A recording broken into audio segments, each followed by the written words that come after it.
Il referma la bouche. Aphasie, déclara Alf. Comment? Il a eu une attaque. Il ne parle plus. Vous cherchez du matériel de pêche? Un piège photographique, répondit le client. Attends, vous êtes chasseur? Chasseur? Non, merci bien. J'ai trouvé des excréments devant mon chalet de Sorkedalen, et ça ne ressemblait à rien que j'ai déjà vu. Donc j'ai pris une photo et je l'ai mise sur Facebook en demandant ce que c'était. J'ai tout de suite eu des réponses de montagnards.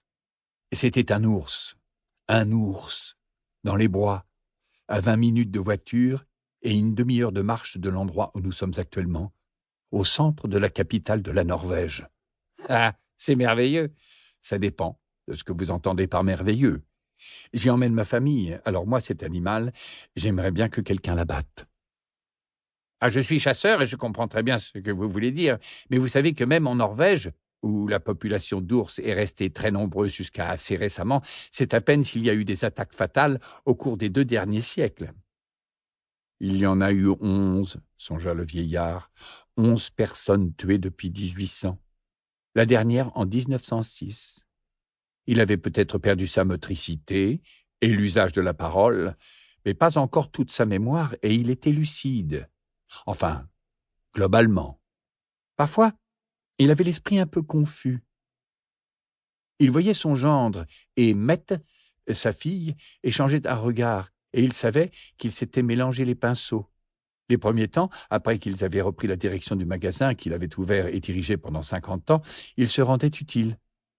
Maintenant, depuis sa dernière attaque, il ne faisait que rester assis, là. Non que ce fût si terrible. Depuis la mort d'Olivia, il n'attendait finalement pas grand-chose de la vie. Il lui suffisait d'être près de sa famille, d'avoir un repas chaud tous les soirs, d'être sur ce fauteuil dans le magasin à regarder un écran, une émission sans le son, où l'action se déroulait à son rythme à lui, où ce qui se produirait de plus marquant serait le franchissement de l'échelle à saumon par le premier poisson prêt à frayer. D'un autre côté, ça ne veut pas dire que ça ne peut plus jamais arriver. Le vieillard entendait à la voix d'Alf qu'il avait emmené le client devant le présentoir des caméras. Ces bêtes-là, ça a beau avoir l'air de nounours, ça reste des carnivores. Donc c'est clair que vous devriez vous procurer une caméra. Comme ça, vous saurez avec certitude s'il s'est installé à proximité de votre chalet ou s'il ne faisait que passer. C'est du reste à peu près à cette saison que les ours bruns sortent de leur tanière et ils ont faim. Hein. Alors, installez une caméra là où vous avez trouvé les excréments ou près de votre chalet. Donc la caméra est logée dans ce nichoir?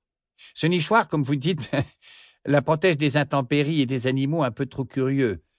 Ce modèle-ci est simple et bon marché.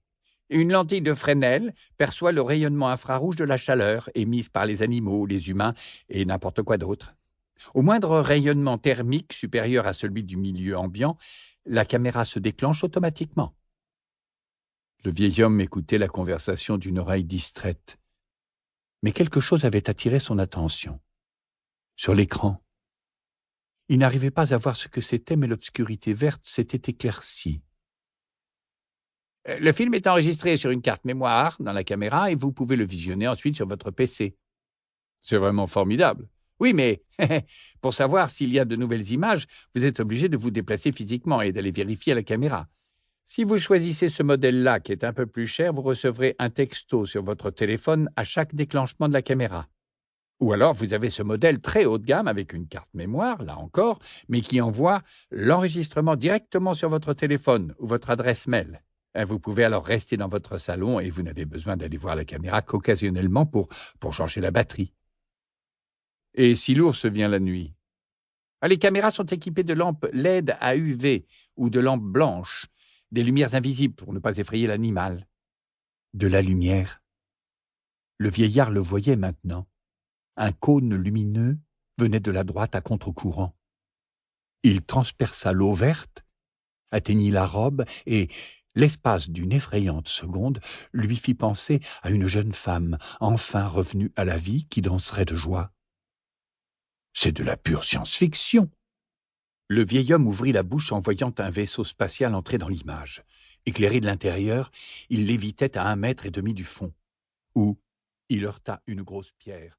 Pour continuer à écouter ce livre audio gratuitement, cliquez sur le lien dans la description et vous pourrez l'écouter en entier sans frais grâce à l'essai de 30 jours d'Audible.